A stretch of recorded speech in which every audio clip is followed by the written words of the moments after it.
ప్రభు నామమున ప్రియులైన మీ అందరికీ పేరు పేరున శుభములు వందనాలు తెలియజేస్తూ ఉన్నాను. ప్రియమైనటువంటి దేవుని వారలరా, రాబోయేటువంటి మాసము డిసెంబర్ మాసం. ఈ మాసము 25వ తారీఖు మొదలుకొని సుమారుగా డిసెంబర్ 25వ తారీఖు వరకు, జనవరి 1 వరకు ఈ క్రిస్మస్కు సంబంధించినటువంటి సందడి పలు రకాలైనటువంటి పేర్లతో జరుగుతూ ఉంటుంది. సపోజ్ క్రిస్మస్ అని, అలాగే అడ్వాన్స్ క్రిస్మస్ అని, యూత్ క్రిస్మస్ అని, ఇలా రకరకాలైనటువంటి పేర్లతో క్రిస్మస్లు జరిగించటం అనేటువంటిది జరుగుతూ ఉంటుంది. క్రిస్మస్ పేరట ప్రార్థనలు చేయటాన్ని నేను తప్పుపట్టను, వాక్యము ధ్యానించటాన్ని నేను తప్పుపట్టను, పాటలు పాడటము మంచిదే, భక్తిని పెంపొందించుకోవటం అనేటువంటిది కూడా చాలా చాలా మంచిదే. అయితే మనము ఏం చేసినా కూడా వాక్యానుసారంగా ఉండాలి. ట్యూన్ ఎక్కువైపోయినట్టుంది. జ్ఞానానుసారముగా ఉండాలి. అలాగే ఎదుటివారు ఏలెత్తి చూపించేటువంటిదిగా ఉండకూడదు. ఇంకా బ్యాక్ తీసుకెళ్తాను. వేలెత్తి చూపేటువంటిదిగా ఉండకూడదు. ప్రియులరా,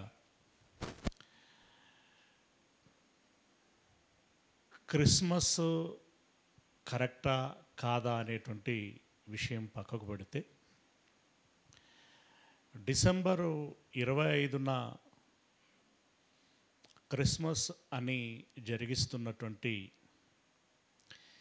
ఈ ఉద్దేశము, యేసు ప్రభుల వారు డిసెంబర్ 25వ తారీఖున జన్మించాడు అని. నిజంగా యేసు ప్రభుల వారు డిసెంబర్ 25వ తారీఖున జన్మించాడా అనంటే, లోకములో దాన్ని ప్రారంభించినటువంటి ఒక చరిత్ర కనబడుతుంది. ఒక రాజు, అలాగే ఒక బిషపులు 4వ శతాబ్దంలో ఒకరు ప్రారంభిస్తే, 8వ శతాబ్దంలో మరొకరు పురమాయిస్తే, రకరకాల వ్యక్తులు రకరకాలైనటువంటి కాలాలలో దాన్ని బలపరుస్తూ ప్రోత్సహిస్తూ వచ్చారు. అయితే ఇవన్నీ కూడా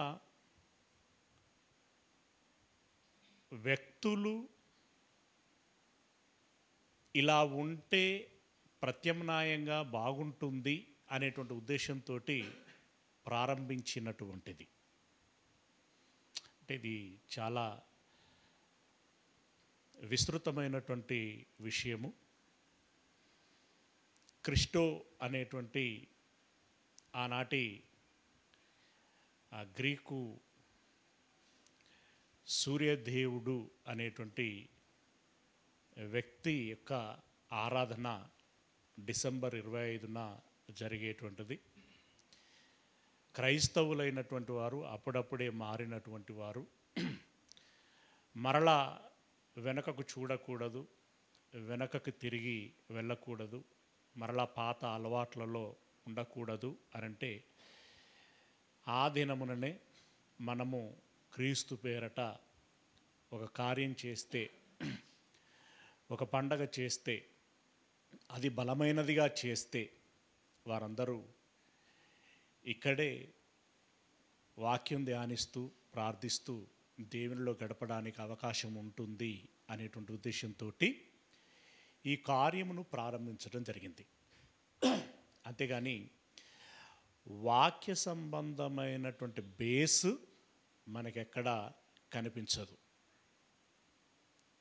66 పుస్తకాలలో మీరు ఎక్కడైనా డిసెంబర్ 25వ తారీఖున యేసు ప్రభుల వారు జన్మించారని కానీ, లేదా లోకములోనికి వచ్చాడు అని కానీ, ఆ దినమున క్రిస్మస్ చేయాలి అనేటువంటి ఆజ్ఞ కానీ, లేదా అపోస్తలుల లాంటి వారు మొదటి శతాబ్దపు క్రైస్తవులు చేసినట్లుగా కానీ ఏ రకమైనటువంటి ఆధారము మనకు కనిపించదు. అవునా అన్న నరసింహులన్న? మీకు ఎప్పుడైనా కనిపించిందా? కనిపించదు. కాకపోతే అది ప్రపంచమంతటా కూడా విస్తృతంగా ప్రచారములోనికి వచ్చింది. మరి ఇప్పుడు మనం ఏం చేద్దాం? లేఖనం ఏమి చెప్పుచున్నది అని తెలుసుకోవటం మన కనీస కర్తవ్యం. ఈరోజు మీకు ఆ విషయాన్ని దృష్టికి తీసుకొచ్చేటువంటి ప్రయత్నం చేస్తాను. ఇక తర్వాత మీరు దాన్ని ఎలా స్వీకరిస్తారు, దాన్ని ఎలా అమలు చేసేటువంటి ప్రయత్నం చేస్తారు, ఆ విషయంలో ఏ రకమైన నిర్ణయం తీసుకుంటారు అనేటువంటిది మీ స్వేచ్ఛకి, మీ స్వతంత్రానికి వదిలిపెట్టడము జరుగుతుంది. కానీ ఒక క్రైస్తవుడుగా, క్రైస్తవురాలుగా మనము మన యొక్క ఆత్మీయ జీవితాన్ని వాక్యానుసారముగా కొనసాగించుకున్నప్పుడు మాత్రమే మన మార్గము, మన జీవము క్రీస్తులో మనకు లభిస్తుంది అనేటువంటి విషయాన్ని మనము గమనించాలి.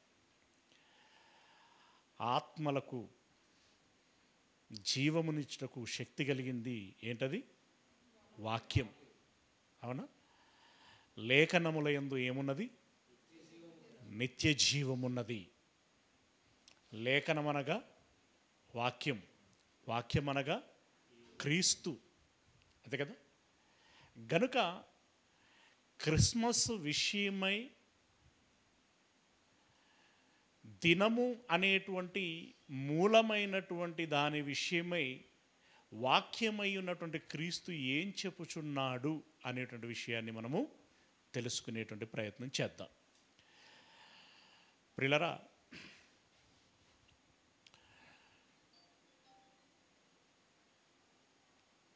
ఎక్కడ కూడా దయచేసి మీరు అపార్థం చేసుకునేటువంటి ప్రయత్నం చేయకూడదు. ఎందుకంటే ఇలాంటివన్నీ కూడా చాలా సెన్సిటివ్ టాపిక్లు. డూ ఆర్ డై అంటాం కదా. ఇది అర్థం చేసుకుంటే నిత్య జీవం, అపార్థం చేసుకుంటే నిత్య నరకం. ఓకే? అర్థం చేసుకుంటే సహవాసంలో కొనసాగుతారు, అర్థం చేసుకోకపోతే మరొక రోజు చర్చికి మీరు రారు. ఎస్, అపార్థమవుతే మరలా ఈ సహవాసానికి మీరు రారు. అయితే మా ప్రయత్నం వల్ల మిమ్మల్ని నిత్య జీవములోనికి నడిపించేటువంటి వారమే మేము ఉండాలి అని. గనుక ఆచారాలకు ప్రాధాన్యతనిచ్చేటువంటి, ఆజ్ఞలను అతిక్రమించి చేసేటువంటి దినములకు, వారములకు, మాసములకు, సంవత్సరములకు, ప్రతి విధమైనటువంటి పండుగలకి ప్రాధాన్యతను ఇవ్వకుండా సత్యమేంటో, నిత్య జీవము లభించేటువంటి మార్గం ఏంటో తెలుసుకొని దాన్ని కొనసాగించుకునేటువంటి ప్రయత్నం చేయాలి. కాకుండా అసత్యంతో అంట కాగుచున్నటువంటి ఈ వేళ సత్యమేంటో తెలుసుకునేటువంటి ప్రయత్నం చేద్దాం. లూకా సువార్త 1వ అధ్యాయము లూకా సువార్త 1వ అధ్యాయము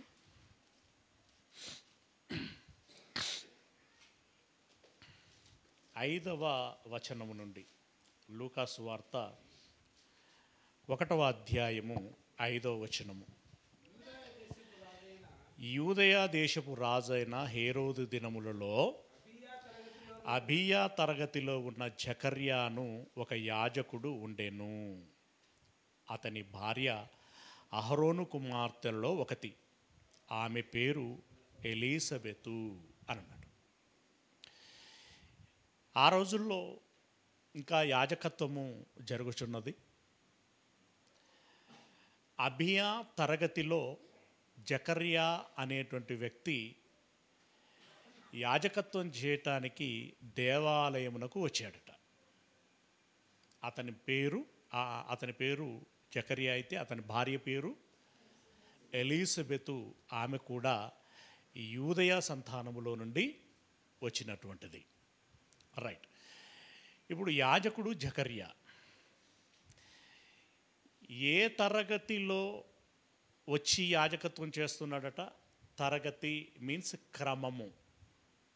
1వ తరగతి, 2వ తరగతి, 3వ తరగతి, ఏ సెక్షన్, బి సెక్షన్ అని చెప్పినట్టుగా. ఓకే. అబియా తరగతి.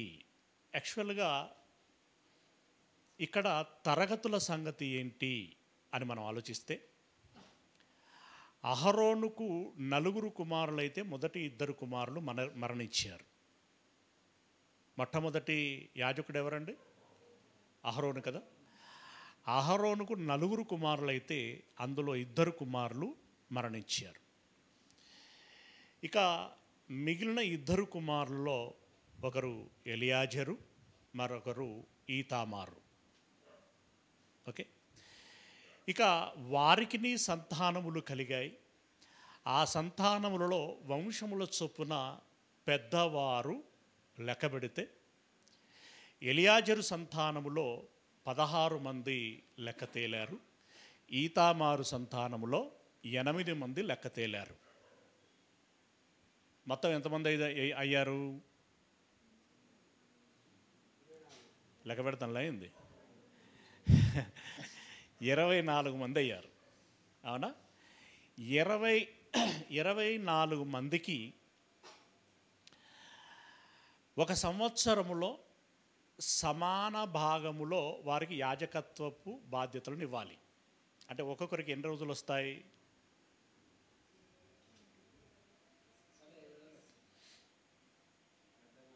హ్మ్? 24 మందికి సంవత్సరానికి 12 మాసాలు కదా. 12 మాసాలంటే ఒక్కొక్కరికి ఎన్ని రోజులు అవకాశం లభిస్తుంది యాజకత్వం చేయటానికి? 15 రోజులు. అంటే పక్షం రోజులు. మాసములో 2 పక్షాలు ఉంటాయి. మొదటి పక్షము, 2వ పక్షం. మొదటి పక్షం అంటే 15 రోజులు, 1 నుండి 15వ తారీఖు వరకు. 2వ పక్షం అంటే 16 నుండి 30వ తారీఖు వరకు. సరే, మాసాలలో ఒక దినం ఎక్కువ తక్కువ ఉంటుంది. దాన్ని ఈ దీర్ఘ సంవత్సరములో దాన్ని అడ్జస్ట్మెంట్ చేయటం అనేటువంటిది జరుగుతూ ఉంటుంది. అది వేరే విషయం. అంటే ఇప్పుడు 24 మంది అని అన్నప్పుడు 24 తరగతులు అన్నమాట. ఎన్ని తరగతులు? 24 తరగతులు. ఇప్పుడు మొదటి మాసంలో ఎన్ని తరగతుల వారికి అవకాశం లభిస్తుంది? 2 తరగతుల వారికి. అయితే మొదటి మాసములో మొదటగా ఎవరు యాజకత్వం చేయాలి?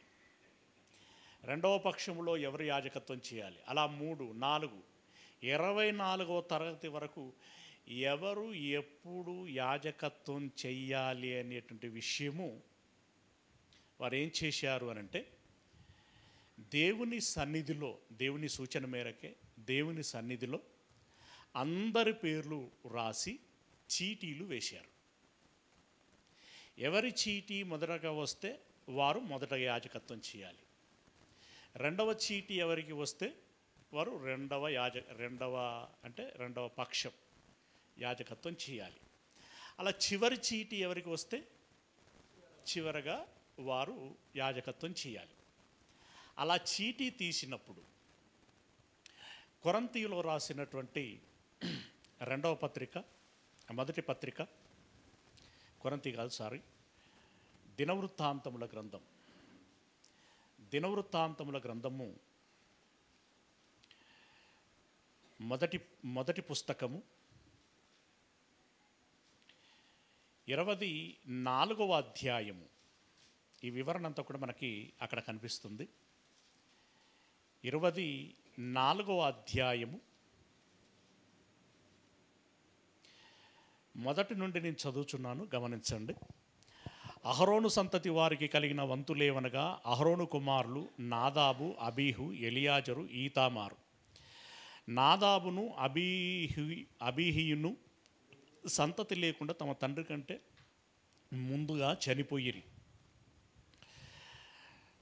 వాళ్ళు ఎందుకు చనిపోయారో బహుశా మీకు తెలిసి ఉంటుంది అనుకుంటా. వారు కొత్తగా అగ్ని రాజేయకూడదు. మొదటగా దేవుడు అనుగ్రహించినటువంటి అగ్ని ఏదైతే ఉంటుందో దానితోటి బలిపీఠమును ముట్టించాలి. ఆ విషయంలో వాళ్ళు కొత్త అగ్నిని తీసుకొచ్చి బలిపీఠం మండించడం మూలంగా దేవుడు శపించేశాడు. వాళ్ళు చంపబడ్డారు. ఓకే, వారు అహరోను కంటే ముందుగానే చనిపోయారు. గనుక ఏలియాజరును ఈతామారును యాజకత్వము జరుపుచూ వచ్చిరి. మొదటి ఇద్దరు వెళితే ఆటోమేటిక్గా ఎవరికి వస్తుంది? ఏలియాజరును ఈతామారు యాజకత్వం జరుపుచూ వచ్చిరి. అయితే తరములు గడిచిన తర్వాత, అంటే దావీదు కాలము వచ్చే నాటికి ఏమైంది అంటే, దావీదు ఏలియాజరు సంతతి వారిలో సాదోకును, ఈతామారు సంతతి వారిలో అహీమెలకును ఏర్పరచి, అంటే మళ్ళీ వీళ్ళలో చాలా తరాలు గడిచేసరికి ఏలియాజరు సంతానంలో, అంటే మొదటగా ఇక తండ్రి తర్వాత యాజకత్వం చేసినటువంటి వారు కాబట్టి వారిని దృష్టిలో పెట్టుకొని ఏలియాజరు సంతతిలో ముఖ్య వ్యక్తి సాదోకును తీసుకున్నారు. ఓకే, అలాగే ఈతామారు సంతతిలో ఎవరిని తీసుకున్నారు? అహీమెలకును ఏర్పరిచి ఇప్పుడు సాదోకులో నుండి అహీమెలకులో నుండి వచ్చినటువంటి ముఖ్యమైన వ్యక్తులు, వంశస్థులు, పెద్దలు ఎవరైతే ఉన్నారో వారిని నేను ఇందాక చెప్పినటువంటి 16 మంది మరియు 8 మంది అని చెప్పి లెక్కించారు. చూడండి 4వ వచనంలో, వారిని ఏర్పరచుటలో ఈతామారు సంతతి వారిలోని పెద్దల కంటే ఏలియాజరు సంతతి వారిలోని పెద్దలు అధికులుగా కనబడిరి. గనుక ఏలియాజరు సంతతి వారిలో 14 తమ పితరుల ఇంటి వారికి పెద్దలుగాను, ఈతామారు సంతతి వారిలో 8 మంది తమ తమ పితరుల ఇంటి వారికి పెద్దలుగాను నియమింపబడిరి. అవునా? అంటే మొత్తం ఎంతమంది వచ్చిందా? మనం ముందు ఇందాక అనుకున్నట్లు లెక్క వచ్చిందా? వచ్చింది. Okay, right. ఏలియాజరు సంతతిలోను వారును ఈతామారు సంతతి వారిలో కొందరును దేవునికి ప్రతిష్ఠితులవగా అధికారులయ్యుండిరి. కనుక తాము పరిశుద్ధ స్థలమునకు అధికారులుగా ఉండుటకై చీట్లు వేసి వంతులు పంచుకొనిరి. లేవీయులలో శాస్త్రిగా ఉన్నటువంటి నెతనేలు కుమారుడగు షమయా రాజు ఎదుటను, అధిపతుల ఎదుటను, యాజకుడైన సాదోకు ఎదుటను, అబ్యాతారు కుమారుడైనటువంటి అహీమెలకు ఎదుటను, యాజకుల ఎదుటను, లేవీల ఎదుటను, పితరుల ఇండ్ల పెద్దలైనటువంటి వారి ఎదుటను వారి పేర్లు దాఖలు చేసెను. ఒక్కొక్క పాత్రలో నుండి ఒక పితరుని ఇంటి చీటి ఎలియాజరు పేరటను, ఇంకొకటి ఈతామారు పేరటను తీయబడెను. అంటే మొదటి చీటి ఎలియాజరు సంతానములో నుండి, అంటే ఒక పాత్రలోనేమో ఎలియాజరు పిల్లల పేర్లు రాసేశారు, ఇంకొక పాత్రలోనేమో ఈతామారు యొక్క సంతానపు పిల్లల పేర్లు రాసేశారు.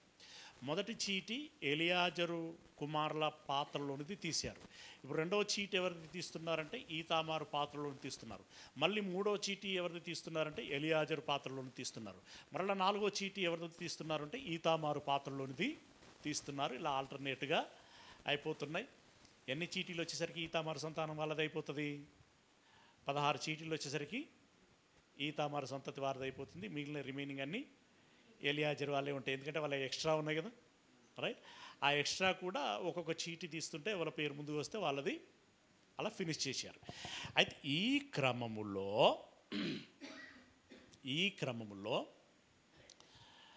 జాగ్రత్త చెప్పాలి. మీ ఇంటలెక్చువాలిటీకి క్వశ్చన్ టెస్ట్ అన్నమాట.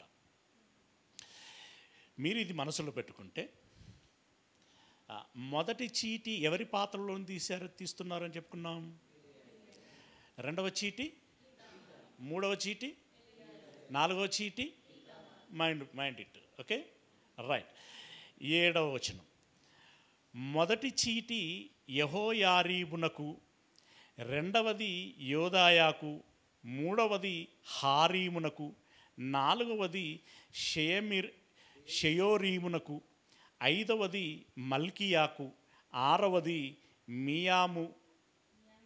మియామునకు, ఏడవది హక్కోజునకు, ఎనిమిదవది అబియా. ఇప్పుడు ఇందాక లూకా సువార్తలో జకర్యా ఏ తరగతి వాడని చదువుకున్నాం? అబియా తరగతి. ఇప్పుడు ఈ అబియా అనేటువంటిది తరగతులలో ఎన్నవ తరగతిది?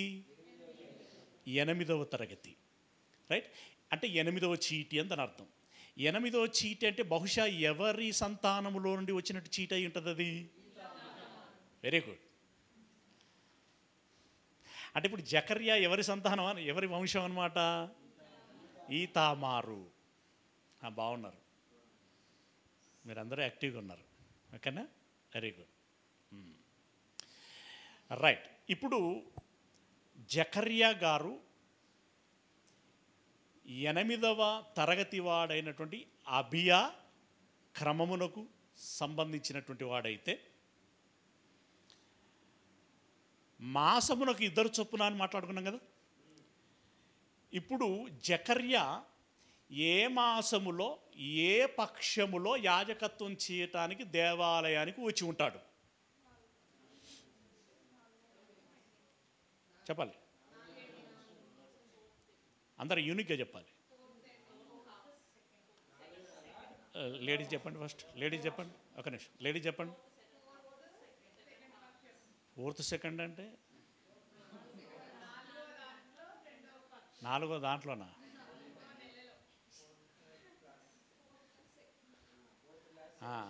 నా 4th క్లాస్ సెకండ్ సెక్షనా? కాదు, 8వ తరగతే. 8వ తరగతే 4వ మాసములో ద్వితీయ పక్షం. ఓకేనా? 4వ మాసం అంటే ఇప్పుడు 4వ మాసం పేరేం పేరు? జనవరి, ఏప్రిలేనా? ఏప్రిల్ 2వ పక్షం, అంతేనా? అంటే ఆ రోజుల్లో జనవరి ఫిబ్రవరిలు ఉన్నాయా? లేవు. అంటే ఆ రోజు వాళ్ళ యూదుల క్యాలెండర్ ఏదైతే ఉందో ఆ క్యాలెండర్ను అనుసరించి 4వ మాసము ద్వితీయ పక్షము అంటే 15వ తారీఖు నుండి 30వ తారీఖు వరకు, ఒక నెల వాళ్ళకి 29 ఉంటుంది, మరొక నెల 30 ఉంటుంది. ఓకే, ఆ 30వ తారీఖు వరకు జకర్యా గారు యాజకత్వం చేయటానికి యెరూషలేములో ఉన్నటువంటి దేవాలయంలోనికి వచ్చారు. అంటే వీళ్ళకి సంవత్సరానికి డ్యూటీ ఎన్ని రోజులు? Just only 15 days. ఎంత ఈజీ కదా, ఎంత బాగుంది కదా. అట్లా తుమ్మినా కూడా దేవుడు తరిమేసేవాడు అని తప్పు పట్టుకోకూడదు. జస్ట్ అంత కఠినమైనటువంటిది అనమాట. పరిశుద్ధ స్థలంలో తుంపిర్లు పడద్దు, చిన్న గాయం ఉండొద్దు, అపసవ్యపు ఆలోచన పొరపాటున కూడా రాకూడదు. ప్రతిదీ నియమానుసారంగా నిష్ఠాగరిష్టలతో పాటించాలి, మడిగట్టుకొని పాటించాలి. ఆ నియామక కాలములు, నియామక పద్ధతులు ఏవైతే ఉంటాయో వాటిని తూచా తప్పకుండా పాటించాలి. ఒక విధంగా చెప్పాలి అనంటే వీళ్ళకు ఆ 15 రోజులే అనిపించవచ్చు మనకు, కానీ 15 రోజులు అనేటువంటివి వాళ్ళకు 15 సంవత్సరాలతో సమానం. అంత ప్రెజర్ ఉంటుంది. ఎందుకంటే వాళ్ళకి ఆ రోజుల్లో చిన్న మచ్చ వచ్చిందంటే కూడా వాడెవడు? అపరిశుద్ధుడు. ఏమండి? దానికి మళ్ళీ వెంటనే వెలివేయాలి, వాళ్ళు వైద్యం చేయించుకోవాలి. మళ్ళీ పరిశుద్ధుడు అని చెప్పి, పరిశుద్ధుడు అంటే మానసిక సంబంధమైనటువంటిది కాదు, శారీరక సంబంధమైనటువంటిది. దాన్ని మళ్ళీ బాగున్నాడు అని చెప్పి నిరూపించుకోవాలి. తెలుసా, చిన్న చెమట పొక్కు కూడా రావటానికి వీల్లేదు, మొటిమలు రావటానికి వీల్లేదు, ఎక్కడ చిన్న కురుపు అవ్వడానికి వీల్లేదు. చూడండి, చెప్పండి, 15 డేసే. ఇంకా చెప్పనా, నువ్వు బ్రష్ చేసుకుంటే చిగుర్లు చిట్లుతాయి కదా, చిట్లటానికి వీల్లేదు, నోటిలో నుండి గబ్బు వాసన రావటానికి వీల్లేదు. ఇక ఆలోచించండి ఒకసారి. ఎందుకంటే వారు సేవ చేసేది ఎక్కడ? మహాపరిశుద్ధుడైనటువంటి దేవుని యొక్క అతి పరిశుద్ధ స్థలంలో వాళ్ళు పనిచేయాలి. సో ఆ ప్రెజర్ ఉంటుంది. ఒక 15 డేస్ అంటే ఇప్పుడు 4వ మాసము 2వ పక్షములో జకర్యా గారు యాజకత్వం చేయటానికి వచ్చారు అని అంటే ఎప్పుడు ఏంటి అనేటిది ఒకసారి చూసేటువంటి ప్రయత్నం చేద్దాం. క్యాలెండర్ పెట్టడం, యూదా క్యాలెండర్. ఒకసారి మీరు ఈ ఫ్రంట్ లైట్లు ఆఫ్ చేయండి.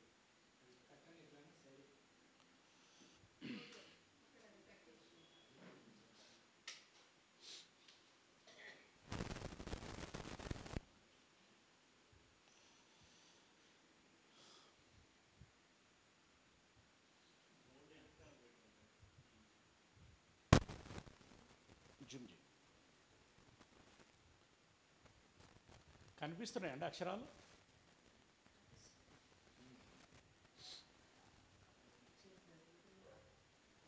బైబిల్ నెలలు, రోజులు, రెఫరెన్సులు, వాటికి ప్యారలల్గా యూదా క్యాలెండరు చంద్రుని గమనముతో ఏర్పాటు చేస్తారు. తెలుగు క్యాలెండర్ కూడా చంద్రుని గమనంతో ఏర్పాటు చేశారు. అందుకే దీన్ని ఏమంటారంటే చాంద్రయాన మాసములు అని అంటారు. చాంద్రయాన మాసములు అంటారు. ఓకే, తెలుగు నెలల ప్రకారం అయితే ఇప్పుడు దీన్ని యూదా క్యాలెండరు అబీబు అనొచ్చు, లేదా నీసాను అనొచ్చు. మీకు క్లారిటీ మిస్ అవుతున్నట్టున్నది అది. ఓకే, నీసాను అవచ్చు. దీన్ని ఈ రెఫరెన్స్ ఏంటంటే, ఇదిగో రెఫరెన్స్. ఫర్ ఎగ్జాంపుల్ ఎస్తేరు, రాజులు, ఎస్తేరు, జకర్యా, ఇర్మియా. Okay, so and so. దీనికి ప్యారలల్గా అబీబు లేదా నీసానుని తెలుగులో ఏమంటారంటే చైత్రం. చైత్రం, వైశాఖం, జ్యేష్టం, ఆషాఢం, శ్రావణం, భాద్రపదం, అశ్వయుజం, ఇలా ఇవన్నీ పుష్యమి దాకా ఉన్నాయి. 12 మాసాలు ఇవి. ఓకే, దీనికి ప్యారలల్గా మనకి ఇంగ్లీష్ క్యాలెండర్ ఉన్నది కదా, గ్రిగేరియన్ క్యాలెండర్. ఈ గ్రిగేరియన్ క్యాలెండరు ఇది ఇదైతే అక్యురేట్గా మ్యాచ్ అవుతుంది. ఇది యూదా క్యాలెండరు అండ్ మన Telugu calendar same to same. కానీ ఇంగ్లీష్ క్యాలెండర్కి వచ్చేసరికి చిన్న వేరియేషన్ ఉంటుంది. ఏం వేరియేషన్ ఉంటుందంటే, ఇప్పుడు నీసాను మాసం 1వ తారీఖు అంటే మన ఇంగ్లీష్ క్యాలెండర్ ప్రకారం మార్చి 16వ తారీఖు అవుతుంది. ఓకే, మార్చి 16 నుండి ఏప్రిల్ 15 వరకు నీసాను మాసం అన్నమాట. ఓకే, దీన్ని మీరు ఇలా దృష్టిలో పెట్టుకోండి. ఇప్పుడు ఇది 1వ నెల, ఇలా 2 తరగతులు ఉన్నాయి. చీప్ లేదా ఇయర్, ఇందులో 2 తరగతులు ఉన్నాయి. అంటే మొత్తం ఎన్ని తరగతులు అయినాయి? 4. ఓకే, సీవాను ఎన్ని తరగతులు అయినాయి? 5. 4 ఇందులో 2 కదా, ఒక్కొక్క నెలకు 2 కదా, ఫాలో అవుతలేరా? ఓకే, 6 అయినాయి. తర్వాత జాగ్రత్తగా గమనించండి, ఎన్ని అవుతున్నాయి? ఇప్పుడు 1, ఇందులో 2, 3, 4, అలాగే 5, 6, తర్వాత 7, 8. ఇప్పుడు ఈ లెక్కన జకర్యా గారు ఏ మాసములో అతడు యాజకత్వం చేయటానికి వచ్చి ఉండాలి?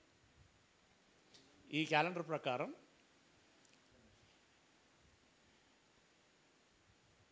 ఎటువైనవరా కదేం తీసిన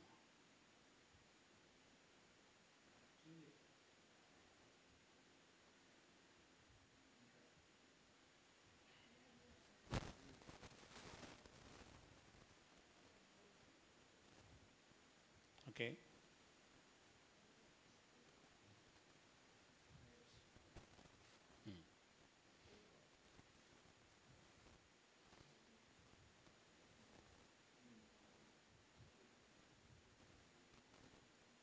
ఓకే, రైట్.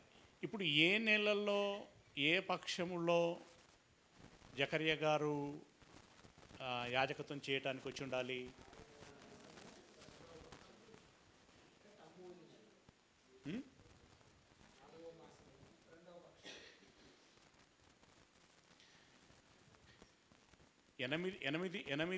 ఎనిమిది పక్షాలైతే ఎన్నో నెలలకు అవుతున్నాయి? 4 2 8 అంటే ఎన్ని? తమ్మూజు. ఓకేనా? తమ్మూజులో రెండవ పక్షం కదా. అంటే 16వ తారీఖు నుండి 30, ఈ నెలలో ఎన్ని రోజులు? 29, అంటే 29th వరకే ఆయన సర్వీస్ చేయాలి. ఓకే. బట్ అది తర్వాత ఒక మనకు లీవ్ సంవత్సరం 4 సంవత్సరాలకు ఒకసారి లీవ్ సంవత్సరం వచ్చినట్టుగా వాళ్ళకు కూడా ఒక అధిక మాసం అనేది ఒకటి వస్తుంది. దాంట్లో అడ్జస్ట్మెంట్ అవుతుంది మళ్ళీ వాళ్ళు. రైట్. ఇప్పుడు తమ్మూజు నెలలో ఇతడు యాజకత్వం చేస్తున్నాడు. యాజకత్వము చేస్తున్నటువంటి కాలంలో జకర్యా యొద్దకి దేవదూత వచ్చింది. లైట్సా దేవదూత వచ్చి, మళ్ళీ లూకాసు వార్తకు రండి. లూకాసు వార్త 1వ అధ్యాయము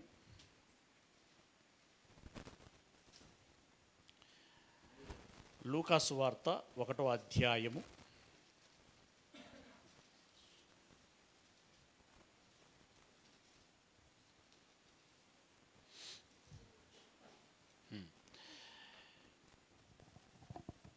8వ వచనం నుండి. జకర్యా తన తరగతి క్రమం చొప్పున దేవుని ఎదుట యాజక ధర్మం జరిగించుచుండగా, యాజక మర్యాద చొప్పున ప్రభువు ఆలయంలోనికి వెళ్ళి ధూపం వేయుటకు అతనికి వంతు వచ్చెను. ధూప సమయమందు ప్రజల సమూహమంతయు వెలుపల ప్రార్థన చేయుచుండగా, ప్రభు దూత ధూపవేదిక కుడివైపున నిలిచి అతనికి కనబడగా, జకర్యా అతన్ని చూచి తొందరపడి భయపడినవాడాయను. అప్పుడు ఆ దూత అతనితో, జకర్యా భయపడకుము, నీ ప్రార్థన వినబడినది, నీ భార్య అయిన ఎలీసబెతు నీకు కుమారుని కనును, అతనికి యోహాను అను పేరు పెట్టుదువు అని అన్నాడు. సరే, దేవదూత వచ్చి ఆశీర్వాదం తెలియచేసింది. ఎందుకంటే నీ ప్రార్థన దేవుడు విన్నాడు, దేవుడు నీకు సంతానమును కలుగచేస్తాడు, కుమారుడు జన్మిస్తాడు, అతనికి నీవు యోహానని పేరు పెడతావు అని అన్నాడు.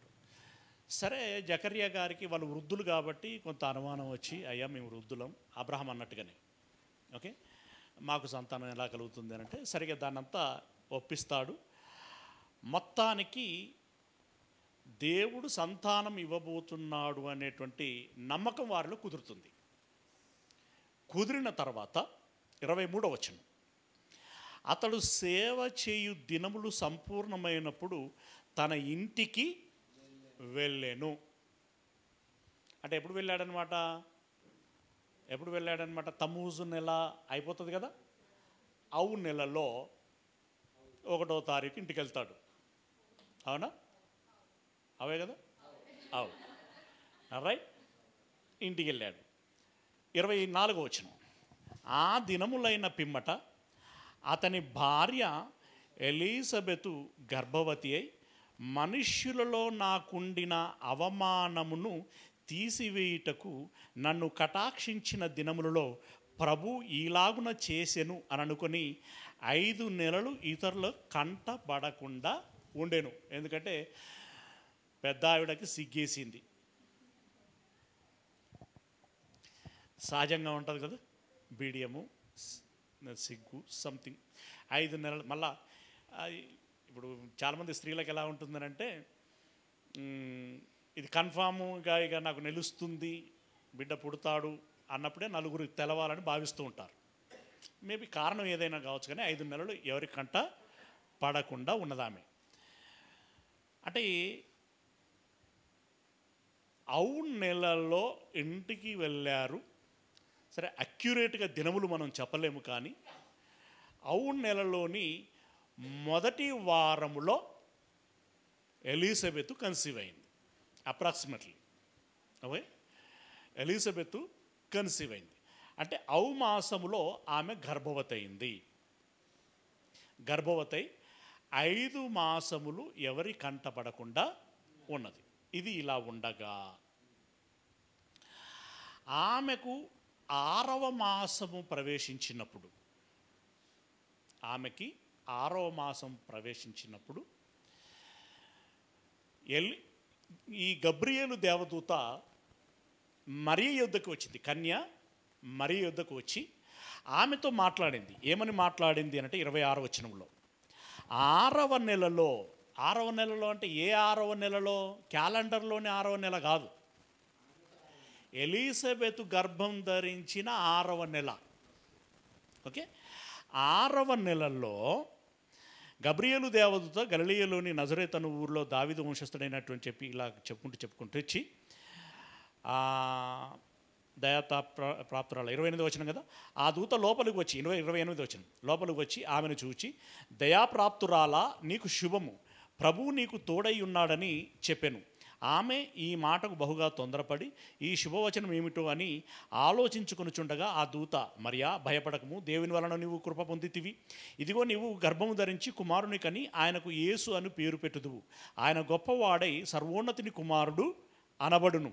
ప్రభు అయిన దేవుడు ఆయన తండ్రి అయిన దావీదు సింహాసనమును ఆయనకిచ్చును. ఆయన యాకోబు వంశస్థులను యుగ యుగములు ఏలును. ఆయన రాజ్యము అంతము లేనిదై ఉండునని ఆమెతో చెప్పెను. అందుకు మరియా, నేను పురుషుని ఎరగని దాననే, ఇది ఎలాగూ జరుగునని దూతతో అనగా, ఆ దూత, పరిశుద్ధాత్మని మీదికి వచ్చును, సర్వోన్నతిని శక్తి నిన్ను కమ్ముకొనును గనుక పుట్టబోవు శిశువు పరిశుద్ధుడై దేవుని కుమారుడు అనబడును. మరియు నీ బంధువురాలు ఎలిజబెతు కూడా తన వృద్ధాప్యమందు ఒక కుమారుని గర్భము ధరించి ఉన్నది. గొడ్రాలనబడిన ఆమెకు ఇది 6వ మాసము. దేవుడు చెప్పిన ఏ మాట అయినను నిరర్ధకము కానేరదని ఆమెతో చెప్పెను. అందుకు మరియా, ఇదిగో ప్రభు దాసురాలను, నీ మాట చొప్పున నాకు జరుగునుగాక అనెను. అంతటా ఆ దూత ఆమె యొద్ద నుండి వెళ్ళెను. 39వ వచనం, ఆ దినముల యందు మరియ లేచి యూదా ప్రదేశములోని కొండ సీమలో ఉన్న ఒక ఊరికి త్వరగా వెళ్ళి జకర్యా ఇంటిలో ప్రవేశించి ఎలిజబెతుకు వందనములు చేసెను. ఎలిజబెతు మరి యొక్క వందన వచనం వినగానే ఆమె గర్భములో, ఎవరి గర్భములో? మరియా. ఎలిజబెతు మరి యొక్క వందన వచనం వినగానే ఎలిజబెతు గర్భములో శిశువు గంతులు వేసెను.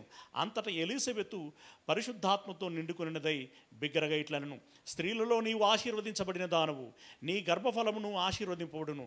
నా ప్రభు తల్లి నా ఎదుటకు వచ్చుట నాకేలాగు ప్రాప్తించెను అని చెప్పి ఇక ఆమెను గురించి ధన్యవచనాలని పలుకుచున్నది. ఇప్పుడు మనం జాగ్రత్తగా గమనించినట్టయితే, ఎలిజబెతు గర్భముతో ఎన్నో మాసములో ఉన్నప్పుడు మరియకి గర్భము దేవుడు అనుగ్రహించాడు. 6వ మాసము ఉన్నప్పుడు మరియకి గర్భమును అనుగ్రహించాడు. ఓకే, ఇప్పుడు దీన్ని జాగ్రత్తగా మనం గమనించేటువంటి ప్రయత్నం చేద్దాం. ఓకేనా? ఇంతకుముందు నెక్స్ట్ టేబుల్ ఒకటి ఉంటుంది చూడండి.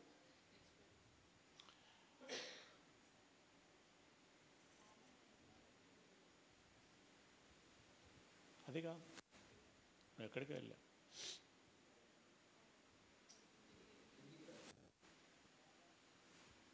ఇది ఇది కూడా ఇప్పుడు ఇప్పటిది బైబిల్ క్యాలెండర్ ఏదైతే ఉన్నది పెట్టేసి క్లీన్గా ఉన్నది. రైట్, ఇంకొంచెం చిన్నది అన్నీ కనబడాలి. మొత్తం క్యాలెండర్ మొత్తం పెట్టు. ఓకే, ఇక్కడ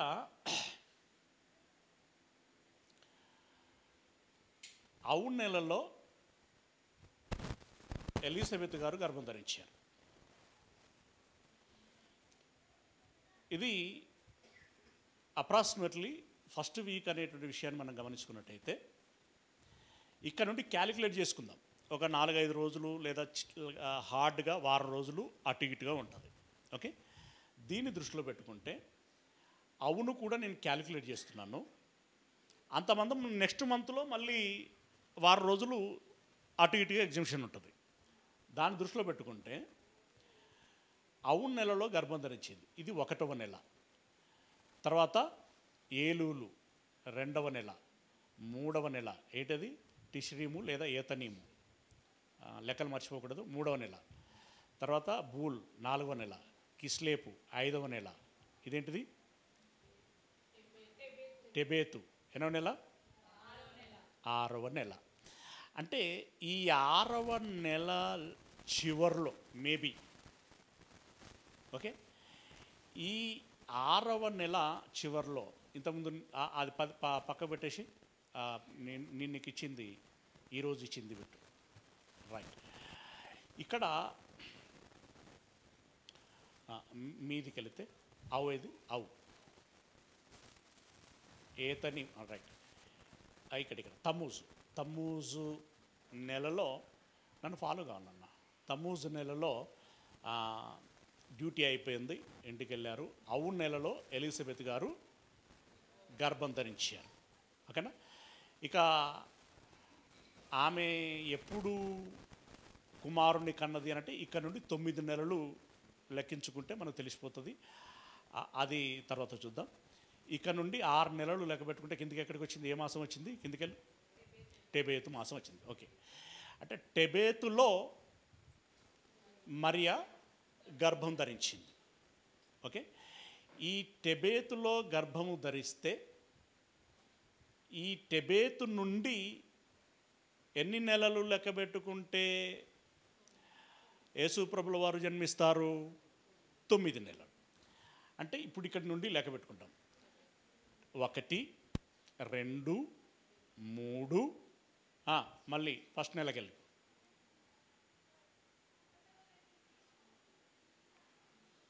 కొంచెం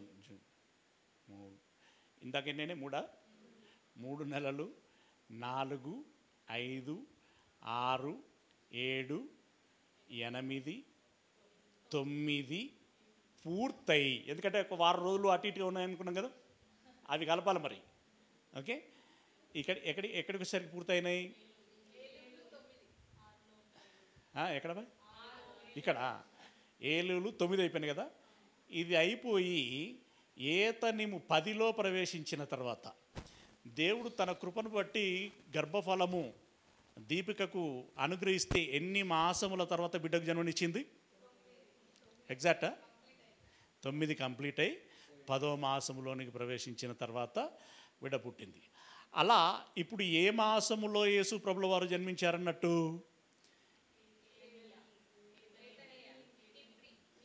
ఇక్కడ కదా. ఇది అందుకే రెడ్ పెన్ను బ్లూ పెన్ను వాడిన, బట్ ఇందులో ఏం చూపెడతలేదు. Okay, right. రెడ్ పెన్ కనబడుతుందా? రైట్, ఇందులో కనబడుతుంది. ఈ నెలలో ఎవరు జన్మించారు? యేసు ప్రభుల వారు. ఈ నెల అంటే యూదా క్యాలెండర్ ప్రకారం ఈ నెల అయితే, తెలుగు క్యాలెండర్ ప్రకారం ఏ మాసం అది? అశ్వయుజము. Okay okay, right. ఇప్పుడు ఇందులో ఏతనీము మొదటి వారంలో కదా జన్మించింది. మొదటి వారం అంటే ఏ పక్షానికి వస్తుంది అది? మొదటి పక్షం, రైట్. ఆ మొదటి పక్షం ఎందుకు అంటున్నానంటే, ఇప్పుడు ఈ క్యాలెండర్కి ఇంగ్లీష్ క్యాలెండర్లోకి వచ్చేసరికి సెప్టెంబర్. అవునా? సెప్టెంబర్ మాసానికి సెప్టెంబరు ద్వితీయ పక్షం కదా, ద్వితీయ పక్షం. సెప్టెంబర్ ద్వితీయ పక్షంలో ఒక వారం తీసేయాలి. ఇంకా ఇక్కడ వారం తీసేస్తున్నాం కదా, యూద క్యాలెండర్ ప్రకారం ఇలా వారం తీసేస్తున్నాం కదా. తీసేయటం అంటే అప్రాక్సిమేట్లీ, ఓకే. ఇది తీసేస్తే ఇప్పుడు సెప్టెంబరులో ద్వితీయ పక్షం అంటే ఉండేది 2 వారాలే. మొదటి వారం పోతే ఇక ఏ వారంలో పుట్టినట్టు? చివరి వారంలో పుట్టినట్టు. అంటే సెప్టెంబర్ చివరిలో పుట్టాడు.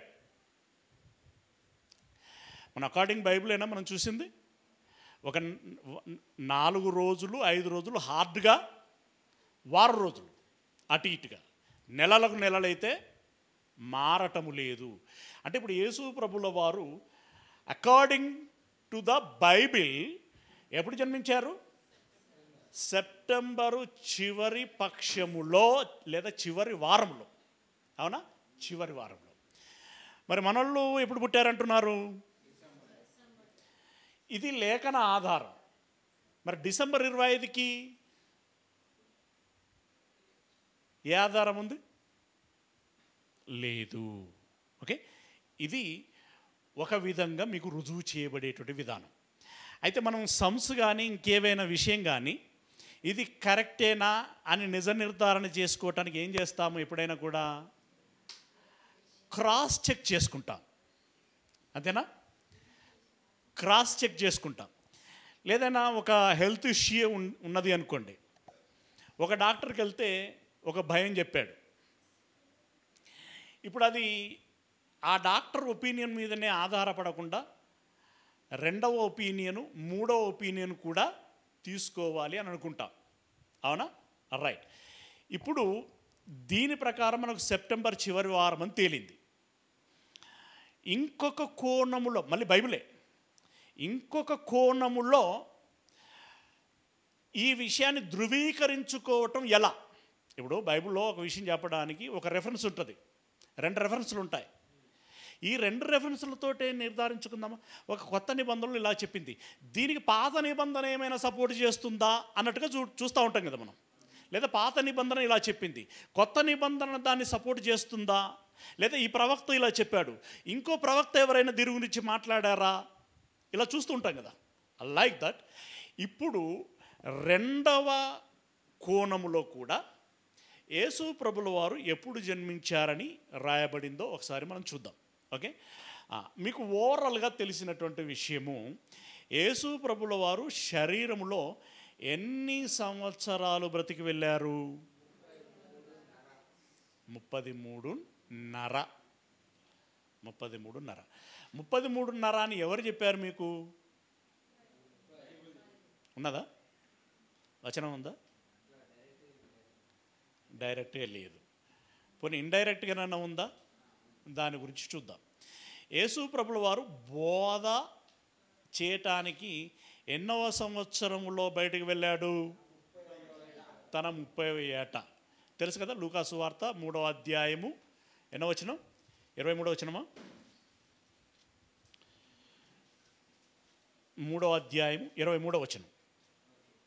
యేసు బోధ మొదలుపెట్టినప్పుడు ఆయన దాదాపు 30 ఏండ్ల ఈడు గలవాడు అని ఇక విషయాలని చెప్తున్నాడు. అంటే బోధ ప్రారంభించేటప్పుడు 30 ఏండ్లు ఆయనకి. ఇప్పుడు 33.5 సంవత్సరాలు బ్రతికాడు అంటే ఇప్పుడు 30 అనేది ఇక్కడ కన్ఫర్మ్ అయింది. ఇక తేలాల్సింది ఎంత నెంబరు? 3.5. 3.5 అంటే ఎట్లా లెక్క పెడదాం మరి దాన్ని? డైరెక్ట్ లేదు అన్నాం, ఇండైరెక్ట్ లెక్క పెట్టాలి కదా. ఇండైరెక్ట్ ఎలా లెక్క పెడదాం అని అంటే, బోధ ఆరంభించాడు, కొనసాగిస్తున్నాడు, కొనసాగిస్తూ ఉంటుండగా సుమారు 6 మాసములు గడిచిపోయాయి. ఓకే, 6 మాసములు గడిచిపోయాయి. గడిచిపోయిన తర్వాత మొట్టమొదటి పస్కా పండుగ వచ్చింది. జాగ్రత్తగా గమనించండి. పస్కా పండుగ సంవత్సరానికి ఎన్నిసార్లు వస్తుంది? 2, 3?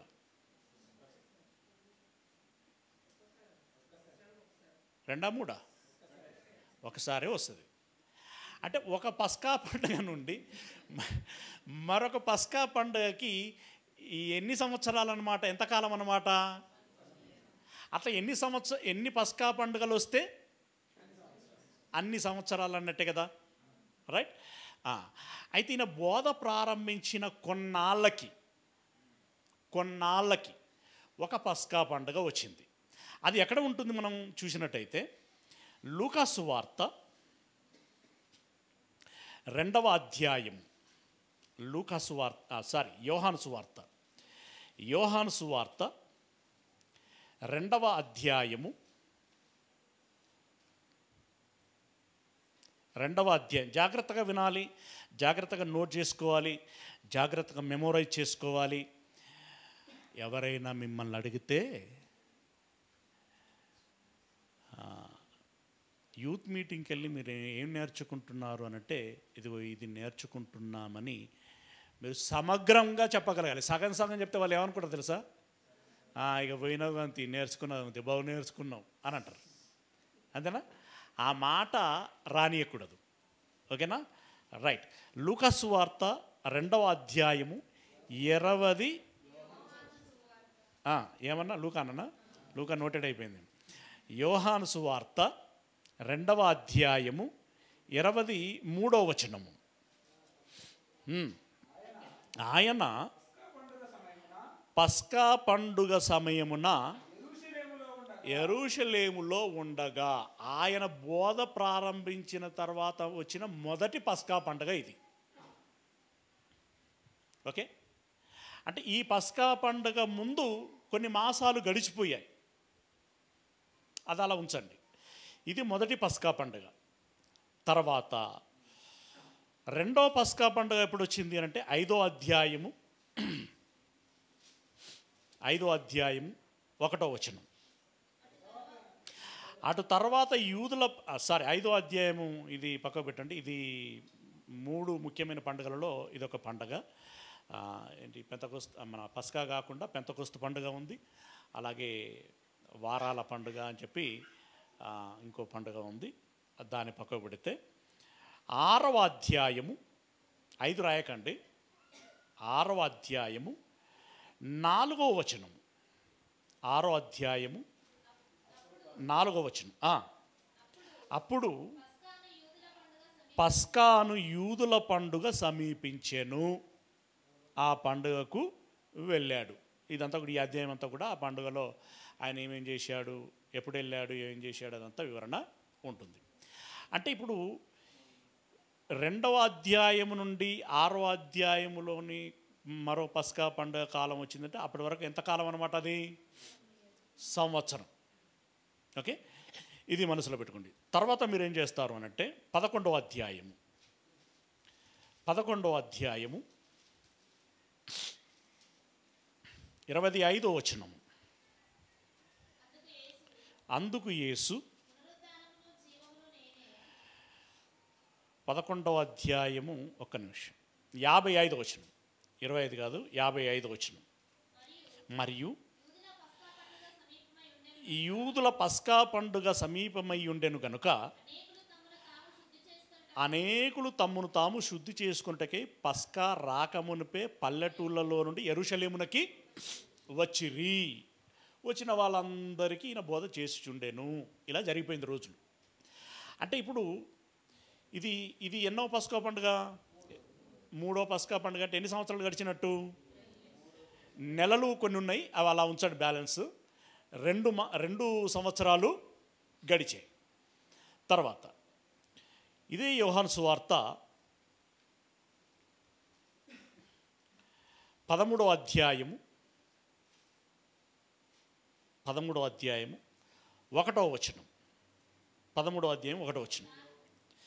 తాను ఈ లోకములో నుండి తండ్రి యొద్దకు వెళ్ళవలసిన గడియ వచ్చెనని, అంటే ఇక తన మరణదశ వచ్చెనని యేసు పస్కా పండుగకు ముందే ఎరిగిన వాడై లోకములోనున్న తన వారిని ప్రేమించి వారిని అంతం వరకు ప్రేమించెను.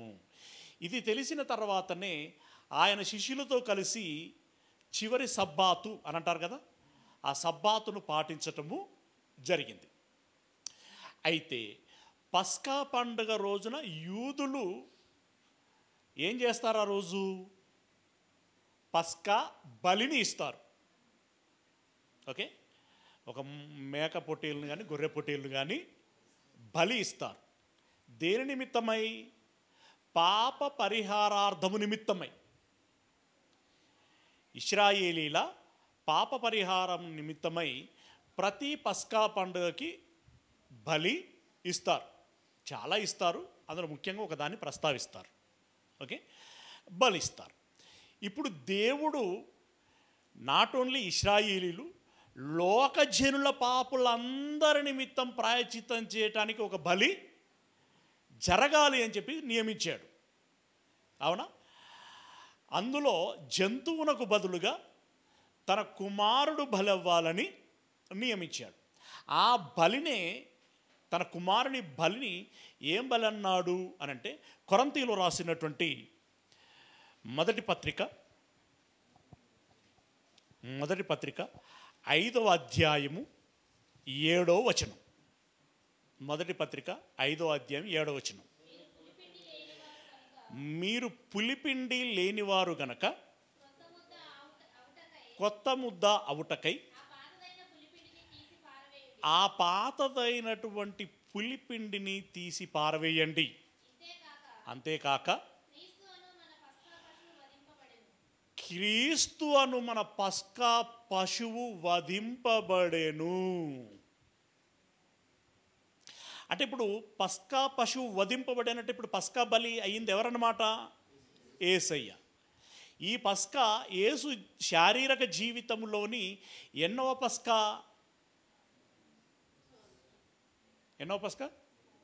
నాలుగోది కదా. 4వ పస్కా బలి అంటే ఇప్పుడు ఎన్ని సంవత్సరాలు అన్నట్టు?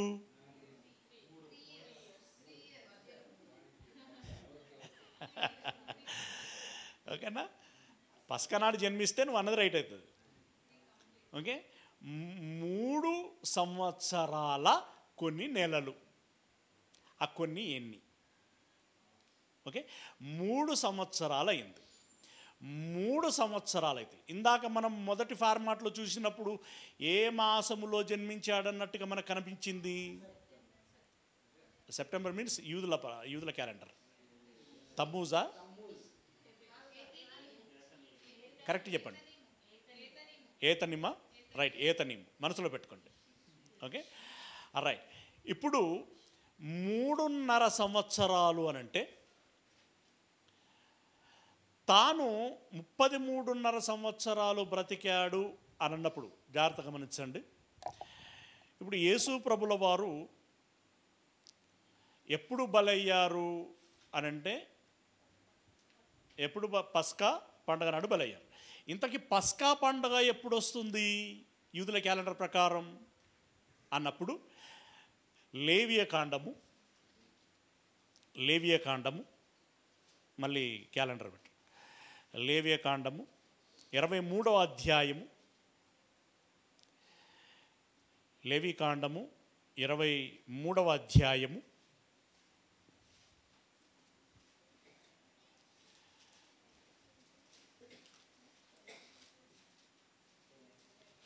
4వ వచనం నుండి. ఇవి యెహోవా నియామక కాలములు, నియమించిన కాలములను బట్టి మీరు చాటింపవలసిన పరిశుద్ధ సంఘపు దినములు ఇవి. మొదటి నెల 14వ దినమున సాయంకాలమందు యెహోవా పస్కా పండుగ జరుగును. మొదటి మాసమున 14వ దినమున పస్కా పండుగ జరుగుతుంది. 14వ దినం అంటే ఎన్నో తారీఖు? 14వ తారీఖు కదా. ఓకే, 14వ తారీఖు. ఏ మాసము? మొదటి మాసం. మొదటి మాసం అంటే యూదుల క్యాలెండర్ ప్రకారం ఏ మాసము? నీసాను మాసం. అంటే ఇప్పుడు యేసు ప్రభుల వారు మరణించింది ఎప్పుడన్నమాట? ఏ మాసములో ఎప్పుడు మరణించాడనమాట? నీసాను మాసములో 14వ దినమున. సరే, ఇక సాయంకాలము మధ్యాహ్నం గంటలు అలా ఉంచండి. It's okay. 14వ మాసమున 14వ దినమున మరణించారు. ఇప్పుడు ఇందులో నుండి మీరు ఇక్కడ బాగా అర్థం చేసుకోవాల్సినటువంటి విషయం ఏంటంటే 33.5 కదా. ఇప్పుడు నీసాను నుండి చివరి మాసము ఆధారు వరకు ఇవన్నీ లెక్క పెట్టుకుంటే మనకి ప్రతి సంవత్సరం అందులో క్లియర్గా వచ్చేస్తుంది. ఇప్పుడు మనకు అరా అనేటువంటి దాని మీదనే సమస్య. అరా అనేటువంటి దాని మీదనే సమస్య. 33 మీద సమస్య లేదు. అరా అనేటువంటి దాని మీదనే మనకి ఇప్పుడు క్యాలిక్యులేషన్. ఈ అరా ఎలా తేలాలి అంటే మరణించిన నాట నుండి ముందుకు 6 నెలలన్నా జరగాలి. అయితే మనం జననం గురించి మాట్లాడుకుంటున్నాం కాబట్టి మరణానికి ముందు జననం వస్తుంది. కాబట్టి మరణానికి వెనకకు 6 మాసములు బ్యాక్ వస్తే దాని ప్రకారం ఏమొస్తుంది అనంటే మొదటి మాసము నీసాను అయితే చివరి మాసం ఏంటి చూడండి ఒకసారి, ఆధార్. అంటే ఇప్పుడు వెనకకు వెళ్ళాలి అనంటే నీసాను నుండి వెనకకు వెళ్ళాలి. ఓకే, నీసాను నుండి వెనకకు వెళ్ళాలంటే 12వ నెల ఏంటది, ఆధార్. 11వ నెల షెబాట్. రైట్, ఇలా ఇవన్నీ చూడాలి. ఇప్పుడు నెక్స్ట్ డయాగ్రామ్ ఇది కొంచెం జూమ్ చేయి, కొంచెం అన్నీ కనబడతాయి.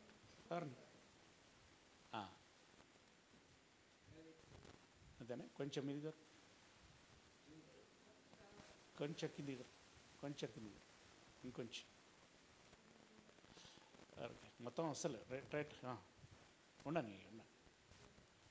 ఓకే, మొదటి నెల అంటే నీసాను ఎన్నో తారీఖు మరణించింది, 14. ఇప్పుడు ఈ 14 అనేది మీరు బాగా బ్రెయిన్లో ఫిక్స్ చేసుకోవాలి. ఈ నీసాను మాసం 14వ తారీఖు అంటే ఇంగ్లీష్ క్యాలెండర్ ప్రకారము ఏ రోజు అవుతుంది అది,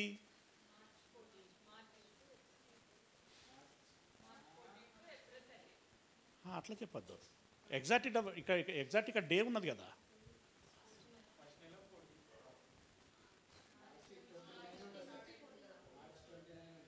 మార్చి 29 ఆర్ 30. ఎందుకంటే 20 ఒక్కొక్క నెల 20, 30 వస్తున్నాయి కదా. అర్థమవుతుందా? మార్చి 29 ఆర్ 30 అంటే మార్చి ఎండ్ అన్నమాట. ఓకేనా, జాగ్రత్తగా ఇదంతా టేబుల్ మీకు కావాలంటే వాట్సాప్లో అందరికి షేర్ చేస్తాం. మీరు తర్వాత నెమలు చూసుకోవచ్చు. ఓకే, ఇక్కడ నుండి 6 మాసాలు వెనక్కి వెళ్ళాలి. వెనక్కి వెళ్తే ఇప్పుడు నీసాను 14th నుండి ఆధార్ 13th వరకు ఒక నెల. అదేనా, 13th 15th 15th అయితే ఇటు పోవద్దు, అటు పోవాలి. Okay, right. ఇక ఆ 14th 15th మనసులో పెట్టుకోండి. ఇక్కడి నుండి ఇక్కడికి ఒక నెల, 2 నెలలు, 3 నెలలు, 4 నెలలు, 5 నెలలు. ఇవన్నీ క్యాలెండర్ ఉన్నాయి. ఆధారు, షెబాతు, టెబేతు, కిస్లేపు, భూల్. ఎన్ని నెలలు అయినాయి ఇక్కడికి? 5 నెలలు. నెక్స్ట్ కొంచెం జరుపు, ఏతనీము.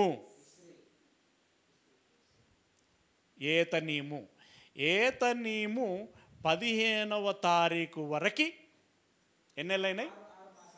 6 మాసాలైనాయి. 3.5 గురించి ఆలోచిస్తున్నాం. ఆ 6 మాసాలే అని ఎట్లా తేల్చుకుంటాము అంటే ఇప్పుడు మనం ఇందాక తేల్చుకున్నట్టు దాంట్లో ఒక నెల వచ్చింది కదా, దానికి మ్యాచ్ అవుతుందా లేదా? మ్యాచ్ అవుతే 6 అనేది ఫిక్స్. మ్యాచ్ కాకపోతే 6 కాదు, 5, 4, 3 అట్లా ఉండాలి అని అనుకోవాలి మనం. రైట్, ఇందాకటి క్యాలిక్యులేషన్లో ఏ మాసం వచ్చింది? ఆయన జననం ఏతనీము వచ్చింది కదా. అంటే ఇప్పుడు ఇక్కడ -6 చేసినా కూడా ఏతనీమే వస్తుందంటే 6 అనేటువంటిది ఫిక్స్ అన్నమాట. ఓకే, ఇప్పుడు ఏతనీము 8వ తారీఖు 15వ తారీఖున జన్మించాడు ఆయన. ఆయన బర్త్డే రాసుకోండి.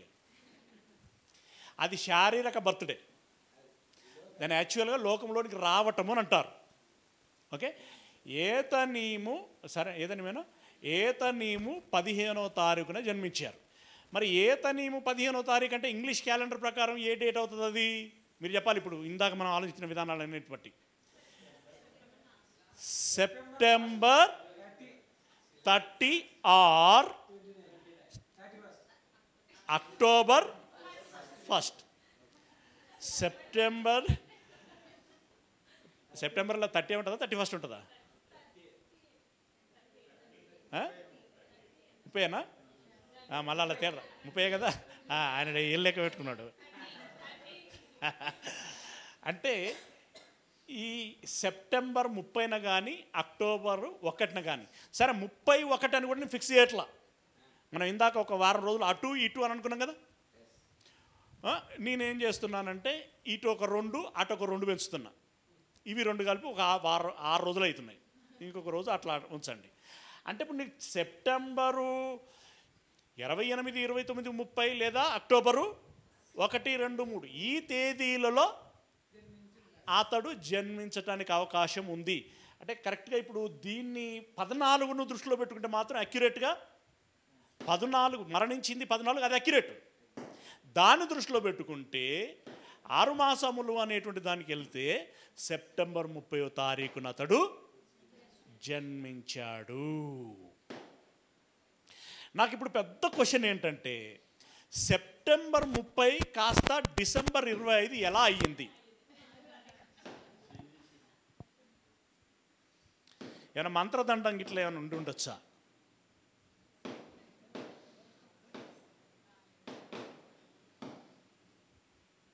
టైం కూడా అయినట్టున్నాయా? ఓకే,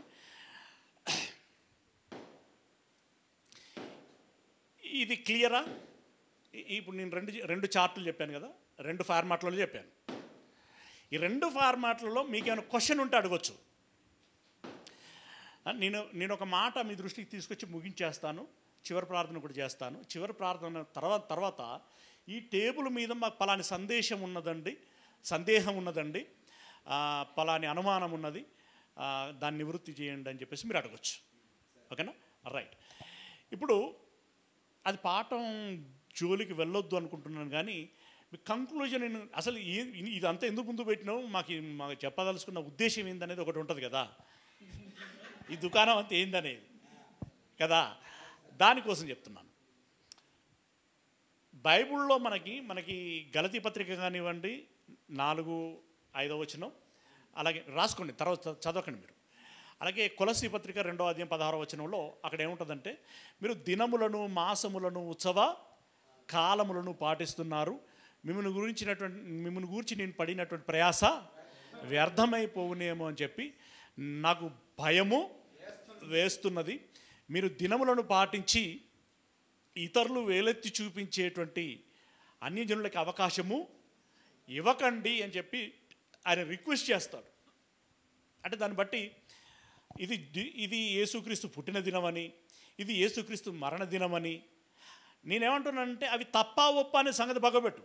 అసలు తప్పైనా ఒప్పైనా వాటిని పాటించొద్దు అనేటువంటిది పౌలు గారు చెప్తున్నటువంటి మాట మొదటిది. రైట్. రెండవది క్రిస్మస్ అంటే ఏంటిది అసలు? క్రీస్తు మాస్ అంటే ఏంటిది? ఆరాధన. క్రిస్మస్ అంటే క్రీస్తును ఆరాధించటము అని. తూర్పు దేశపు జ్ఞానులు వచ్చి వాళ్ళకున్న జ్ఞానంతో, తూర్పు దేశపు జ్ఞానులు అంటే పరిపూర్ణులని కాదు, మిగిలిన ప్రజలతో పోల్చుకుంటే వాళ్ళు కొంత పర్వాలేదన్నమాట.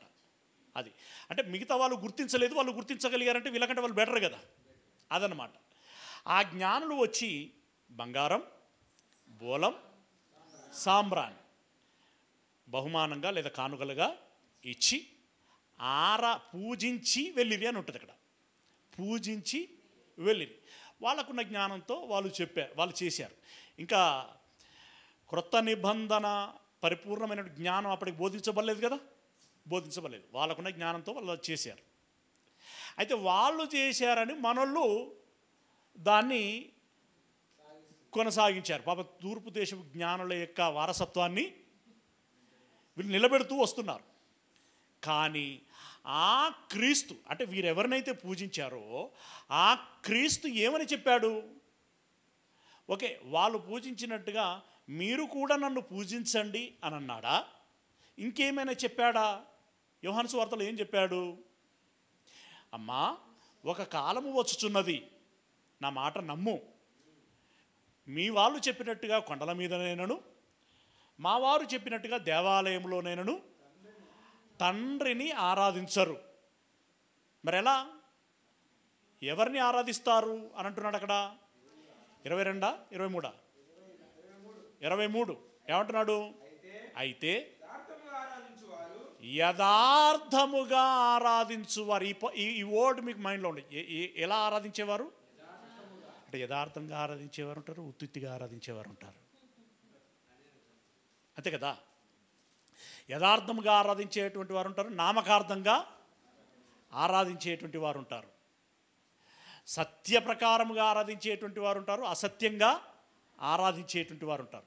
దీన్ని దృష్టిలో పెట్టుకుంటే యథార్థముగా ఆరాధించేవారు ఆత్మతోనూ సత్యముతోనూ తండ్రిని ఆరాధించు కాలము వచ్చుచున్నది. తండ్రి అంటే ఎవరు? తండ్రి అంటే ఎవరు? ఏ తండ్రి? ఎవరి తండ్రి? మన తండ్రా, యేసయ్య తండ్రా?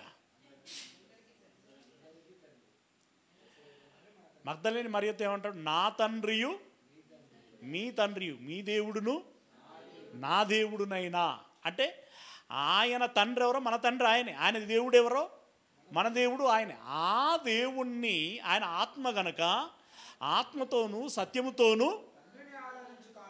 తండ్రిని ఆరాధించు కాలం వచ్చుచున్నది. అది ఇప్పుడు నువ్వు వచ్చి ఉన్నది.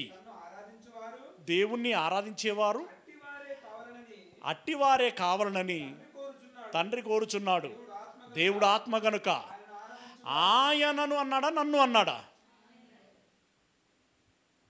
అంటే దేవుణ్ణి ఆరాధించేవారు యథార్థముగా ఆరాధించేవారు అని దాని అర్థం. ఆ దేవుడే ఉన్నవాడైన యెహోవా. ఏమండి? గనుక మనము ఎవరిని ఆరాధించాలి? ఇప్పుడు యెహోవాను ఆరాధించాలి, ఉన్నవాడైన యెహోవాను ఆరాధించాలి. ఎవరి పేరట? ఎవరి ద్వారా? యేసుక్రీస్తుల వారి ద్వారా. మనం ప్రార్థన చేస్తే ఎవరి ద్వారా దేవునికి చెల్లిస్తాం? అవునా? నువ్వు పాట పాడిన, కృతజ్ఞతలు చెల్లించిన, స్తోత్రం చేసిన, ఎవ్రీథింగ్ అన్నీ కూడా యేసుక్రీస్తుల వారి ద్వారా తండ్రి అయినటువంటి దేవునికి చెందులాగున చెయ్యాలి. అది యథార్థమైనటువంటి ఆరాధన, అది నిజమైనటువంటి ఆరాధన.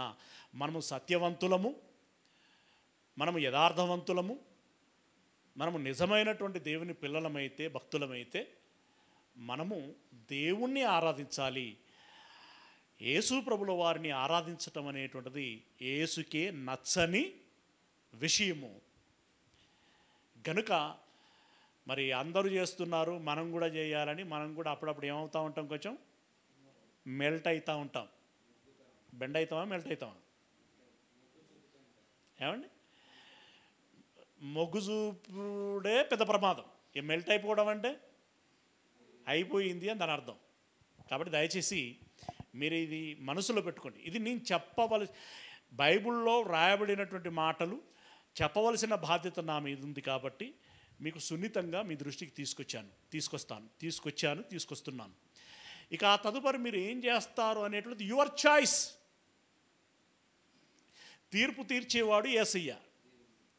ఆయన మిమ్మల్ని ఎలా తీర్పు తీరుస్తాడు అనేటువంటిది మనం ఆలోచించుకోవాల్సినటువంటి విషయం. వాక్యాన్ని బట్టే తీర్పు తీరుస్తాడా, వేరే విధంగా తీర్పు తీరుస్తాడా? వాక్యాన్ని బట్టే తీర్పు తీరుస్తాడు. కాబట్టి ఆయన అంటాడు, నేను చెప్పలేదా, మీరు వినలేదా అని చాలా ప్రశ్నలు వేస్తూ ఉంటాడు ఆయన. గనుక ఇది మీరు దృష్టిలో పెట్టుకోవాల్సిందిగా మనవి చేస్తూ ఉన్నాను.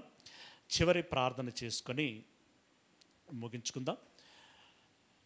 ప్రత్యేకమైనటువంటి పాట ఏమైనా ఉందా?